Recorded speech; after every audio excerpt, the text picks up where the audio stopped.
গণিত সপ্তম শ্রেণী অনুশীলনী 4.2 পেজ নং 60। এখানে কাজ দুইটা দেওয়া আছে। ইতিমধ্যে আমরা 1 নম্বর কাজ করেছি, এখন হচ্ছে 2 নম্বর কাজটা করব। দাগটা হচ্ছে বা প্রশ্নটা হচ্ছে 28 a to the power 5 b to the power 6 minus 16 a to the power 6 b to the power 8 minus 20 a to the power 7 b to the power 5 K 4 a to the power 4 b cube দ্বারা ভাগ করো। So এই ভাজ্যটাকে এই ভাজক দ্বারা ভাগ করতে হবে। দেখে দেখে আমরা এটা লিখলাম, আর যার দ্বারা ভাগ করব সেটাকে নিচে লিখলাম, আর এটা হচ্ছে ভাগ চিহ্ন, তোমরা সেটা জানো। তো এই প্রথম রাশিকে আমরা ভাজক দ্বারা ভাগ করলাম, এই মাইনাসের মাইনাস। দ্বিতীয় রাশিকে ভাজক দ্বারা ভাগ করলাম, এই মাইনাসের এই মাইনাস। তৃতীয় রাশিকে এই ভাজক দ্বারা ভাগ করলাম। তখন কি হচ্ছে, আমরা সরাসরি কেটে দেব।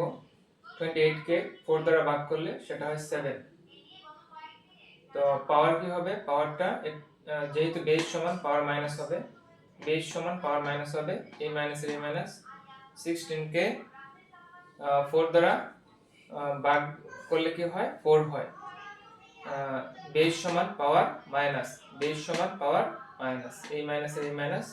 20 কে 4 দ্বারা ভাগ করলে 5 হয়, বেস সমান পাওয়ার মাইনাস, বেস সমান পাওয়ার মাইনাস। তো এখানে ক্যালকুলেশন করলে কি দাঁড়াচ্ছে, 7 a to the power 5 minus 4 মানে হচ্ছে 1 1 না লিখলেও চলে।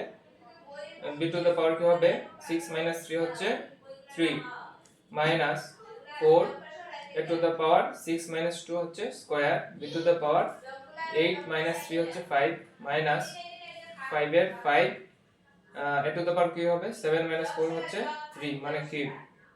b to the power কি হবে, 5 minus 3 হচ্ছে 2 মানে b স্কয়ার। সুতরাং নির্ণয় ভাগফল 7a b cube minus 4a square b to the power 5 minus 5a cube b square.